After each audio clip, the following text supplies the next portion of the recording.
All right, guys, we're here today with Toby and we have got a surprise for you. We've managed to grab a hold of some freshly caught and hunted deer legs for our tracking training. So they're in this esky here. We're going to open up and then we're going to talk about how we are going to. There you go, Toby. What type of deer is that? Do you know? No idea. Nah, it's fallow. So yeah, we're going to be able to utilise this in our training. It smells like nothing at the moment. I can't really. A little bit of deer scent. Yeah. Anyway, we're going to set this training up now and use an actual article of deer, a piece of deer that we can lay a track with, and then get onto the real stuff now. I think Ninja has been progressing well in her tracking just with the deer liver, and so now we're going to up the realism of it and start tracking actually fresh caught deer. This was caught in Thursday, so that was about, what's today? A week ago, apparently. And out of Glen Innes, it's a fellow deer, a doe, I believe it was. And thank you very much to my friend Simon, who called me this. So we'll go get set up and we'll go and do that now. So what we're going to do, the plan is, what I think, is we're not going to use the fishing rod method anymore because it's a big hunk of deer and we're going to be dragging it through a forest area. And I think a fishing line's just going to get tangled up too much and we'll get snagged and everything. So we'll get some rope and we're going to tie it around the leg and just walk. I'm going to drag it behind me and then just create a track. It is going to have a bit of my scent in there, but it's going to be mixed in with this. So at least the dog is going to be able to get a proportion of the scent being deer. Yep. As a reward at the end, what are you thinking? I'm thinking just leaving. I've got the deer tug.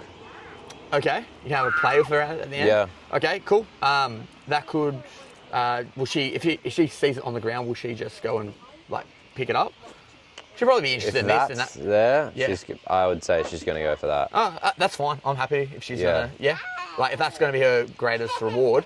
I do have some beef mints there. I could drop a pile of beef mints. But we could test it like this. I think that would just be just as good of a. Yeah, well, I guess we'll find out. Yeah, sweet. All right, we'll get this leg set up and we'll see you out there. So yeah, the whole idea of this is to start associating Ninja to the scent of what we're going to be hunting, which is deer. And we're going to be dragging this along the ground. So Ninja's going to have to follow the ground scent, which have a mixture of crushed ground as well as the animal odor, to the reward at the end, which we're going to give her some options and see what she likes in this situation. I have a suspicion when she hits this, she's going to like be more interested in this than the deer tug toy that Toby has made. But we'll give it a go. We'll give her options, and then we can always adjust from there. What we're going to do is also let her off lead. So I'm going to lay the track in the bush, come back around to where Toby and Ninja is, and then be with Toby as he gives Ninja the command to seek. So that's the plan. So what we're going to do, Toby, is I'm going to walk with this deer leg into the bush, dragging it behind me. I'm going to lay maybe a 30-meter long track and drop the kind of deer tug toy. So drop the deer leg on the ground. I'm going to walk the long way around and come back to you and be behind you. And then we're going to walk up to that start point, which is that gap in the bush there. And then you're just going to let it go, give the command seek. Go pretty hard on how far you take it, because I've done some pretty long tracks with her now. Yep. Okay, cool. I just want to see how we go. Yeah. We obviously start off basic and we always work it up. Sweet. Yep. So, and just wait till I come back around here. So come up.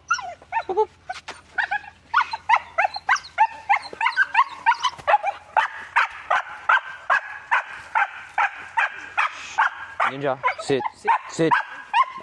Yeah, don't worry about putting any obedience in yet. Just... All right, Roger. He wants to increase that. Okay, here we go. So for the purpose of this training, this is the last place the deer was seen. And we're going to take our dog up to that location, take it off lead, and just give the command to seek. And we're just going to follow. Yep, ready when you are. Yep, let's do it, man. Okay, Ninja. You probably take the lead off, like not just drop it. Yeah. Ninja. All right. sick. Stop here, so let's just wait. If she does. Oh, something's happened there. That's better. She's out bat out hell at the start, and now she's learning to slow down and actually work the track.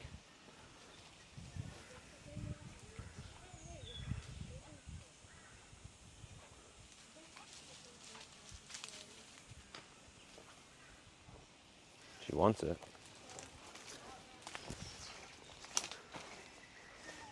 Let's go. I went this way.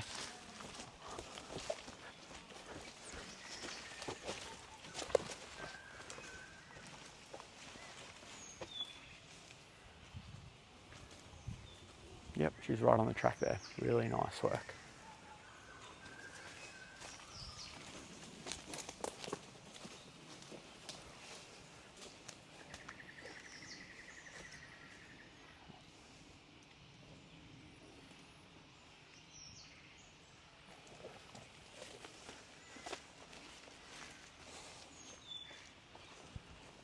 So it's just in this bush up ahead here. She's right on there. Just she's figuring it out. You can't see it. I put it in the middle of that tree clump there. Oh. Yes. Good girl, Good Ninja. girl, Ninja. Good girl. Good girl. Let her reward how she needs to. Good girl, Ninja. Give her a pat, mate. She did well. Yeah, Ninja girl. That was Good really cool. girl. That was really cool because she got to. You got to see her going a million miles an hour, then having to stop and thinking. So if I want to find She's this, really hungry too. yeah, we're gonna go. Good girl. That's fresh deer leg, so go for it. Awesome, man. What do you think? Yeah, she did good. I'm not surprised though. Yeah, no, Yeah. nor should you be. But it's the training, it's the dog. It's now getting more realistic of Super what we have to do. And about learning, watching your dog in these times and seeing what is its tells. When you can tell when she's on the track as opposed when she isn't. But what I was really happy to see, she went off the track a few times and just came straight back and working that scent patch and that scent trail that was left for her. So what we'll do, we'll take her off that leg and we'll set up another track. Yeah, Okay? cool. So, all right, guys, that was the first track done with this tasty deer leg. What I'm going to do now is lay another track and not have the dog see me walk into the bush, okay? So we're just increasing the difficulty incrementally, and now I'm going to lay a track with this leg, similar sort of distances. Where's that leg gone? Here we go. Similar sort of distances into the bush. Walk the long way around and come and get Toby and Ninja to run that track. I'm gonna flip the camera around so we can see where we're going. So, run home, the track will go to the right of this tree.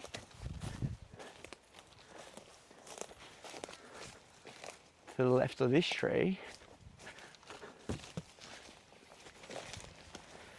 And we'll keep going. Might even put a little bit of a corner in it, I think. Maybe a right-hand corner here. And we'll go on some nice dense scrub. It's been raining a lot here of late, so it's nice and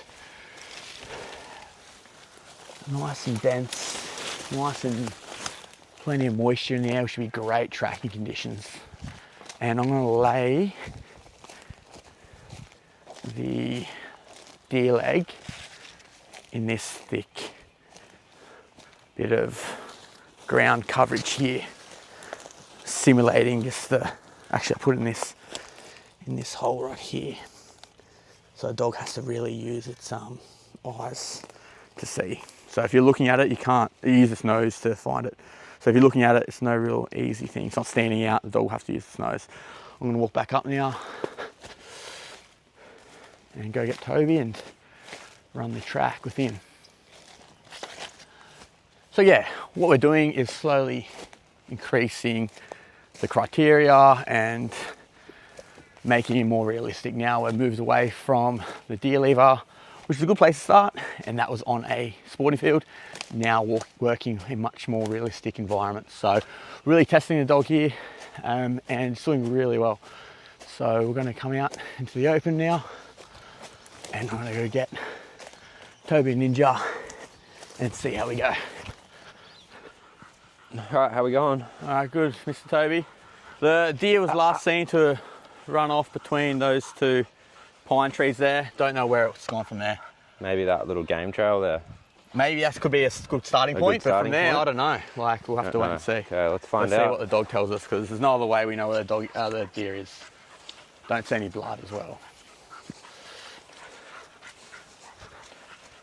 So remember, she comes out pull out the gates, so let's not just rush behind her. Let's see what she's telling us before we start moving off. You just sit.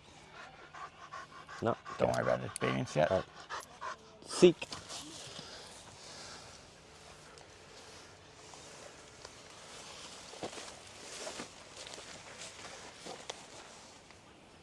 Ooh, that right there is a good indication. So for the dog to do a 180 on the spot and pivot, that's telling me could possibly be. Look, there's some track marks here too. So good girl for Ninja.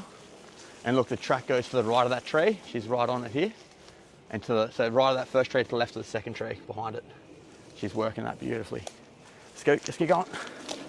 Watch your feeding, footing. Go, camera lady.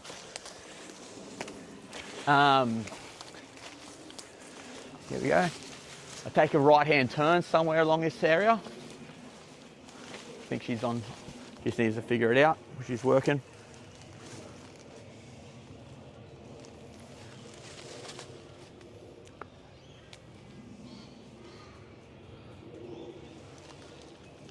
Watching her body language is what's telling me whether we're moving off or not. You can go a bit closer if you like, Amber.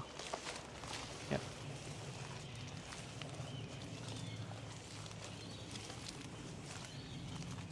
So this behaviour is telling me something's different, change in the track, whether it's a corner or something. We'll see that right there.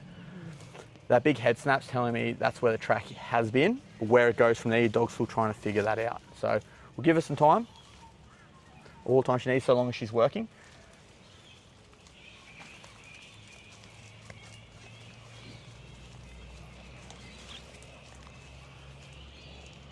There you go, that looks good, that looks good. Yeah, nice. All right, well, she's off again. Oh. Yeah, boom, that there. You should be painting these pictures in your head, creating a bank of what her reaction is when she hits the track. So I dare say track's gone this way, but she hasn't found it, so she's not moving forward. She's staying in this little area, working this patch. Circulating it. Yeah, and she does it, it's like a dot to dot. She's put a dot there, next thing she's looking for the next dot. So cool, eh? So, very cool. Yep, she's on the track. She's a clever girl.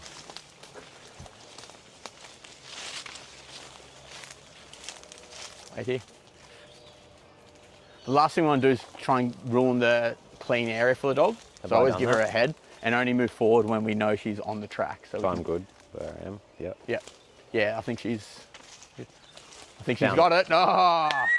Good girl, Ninja. Good girl. I hidden it quite well, so she has to use her nose. Ah. Good girl, Ninja. Get it. Get it, girl. Yeah. Good girl, Ninja. Yeah, go for water, give her a pat. Oh, she loves that. You found it. Cool. Let her satiate on that for a bit, and she's done excellent. Yeah, does that make sense, Toby? Like the head snaps. The head snaps, and yeah, we're going to be doing this off lead because on lead is going to be a nightmare, especially in these ones. So say if she's snooting around, like if she goes boom this way, that means she's found something of interest there. Something snapped her, got her attention. So put that in the back of your mind, going, okay, I'll remember this, and let's see what the dog does from here. If the dog moves forward, like you see, she had a head snap, but she was still just working there. She couldn't find where the exit trail went. Took her a while, and then when she had the exit trail, then we're safe to move up. Yep. Last thing we want to do is move far, and then she hasn't figured out the exit trail. Now we've got all our scents contaminating the area. Yep. So it's important to be able to read your dog to know when she is on the track and when she isn't. What is really cool though is seeing your dog just not running off into the bush. No, she's staying in the vicinity of that of the scent trail, and just having time to work it out is really like what she needs. So Yeah. you got good foundations there to keep building. And that was no incentive at the beginning of the track, someone running off. That's just pure scent, no sight. So good. Yeah. Hey, enjoying that, Ninja? You want to try and get that offer, and then we'll move on up. Good job, doggo. I think the next challenge is going to be like laying a track, like I was saying last time, maybe like 8 hours before. And then, like, say if you laid it in the morning. Yep. And then say like we had a meet in the afternoon. Yep. Like you could just come past here or something and lay it in the morning, and then we do it in the arbor or something. Vice That would versa. be, yeah. I think, or even in the afternoon and the following morning. You'd work up to that, not just go Yeah. from now to 8 hours. You do that's basically instant. You go now, half an hour, next one. Yeah. And then you notice the dogs will slow down a lot as well, because all that odor has settled. It's not so much so fresh. Yeah. The freshness is what's causing the high intensity, like sort of erratic tracking behaviours. Yeah. When it gets older, the dog has to really slow down and concentrate and work what is in the environment a lot more than just running straight ahead. She knows it's a big party. Something here very recent that's going to create a lot more, like, not franticness, but a lot more intensity in that track. Yep. So yeah, man, it's all part of it. It's all slowly progress. Like, remember we started off on a sporting field with some liver. Yeah. Now we're moved away from that and going something a bit more realistic. Yeah. So we're very fortunate to get these legs. But yeah, it's 10 tons of skeeters here. Let's get out. Not always, but, and I'm going to say sometimes, there is no blood or anything. Yeah. So that But is most of the time, there's usually a bit. Like even if it's only just droplets, it's something that Different. you can work with. and it's something that will stand out Exactly. between the herd. So yeah, that is definitely a consideration, because especially if they're in a pack, how does your dog know which one to hunt? You know, which one to track for if they're all scattered off in every single direction? Yeah. I think it comes down to you're working as a team. So Yeah. it's your knowledge, and you see whether you still do your best you can to find the deer on your own. And if your dog can help you out for a portion of that track, that's what I think the best use is. Like, oh, I really don't know. Give us some options here, dog. Is it going this way? No, nothing that way. Cool. Well, then we can focus on this way. Oh, there's something here. Yeah, yeah. Let's stake a point here where we last seen the track, and let's follow this for however long and see where it leads. Yeah. If nothing, you come back to that stake point where you started and work the other areas. I thought you can't just give up on your portion of finding the deer. Your dog's there to assist, I think. And however you've worked all this time without a dog before and found many wounded deer. So it's there as an extra tool should you need. The ones you don't find. Yes, and that's where it's all handy, right? Yeah, it's just, I think even if she doesn't find it, like you're saying, it's going to help build up that picture, so it's going to give you more clues as to which way it did go. And like saying, like working as a team, it's just going to... Exactly. Yeah. So when I was in the cops, we had worked off the theory, if you've lost the track, you always go line of travel and ease of access. So what does that mean? Line of travel is, so I'm tracking straight and all of a sudden the dog's gone off the track. Well, the first place I should check is that straight ahead. Because that's the most, that's probability. Like the most likely the track still keeps going straight. And if it still doesn't work, then you go, okay, there might be a few different options here. Which is the easiest way for this person to run? Would it be to scale that fence or to go around this little path? And then you start using your brain. That's where you become a dog team. Yeah. So yeah, it makes sense. Yeah, cool, man. All right, that was really good.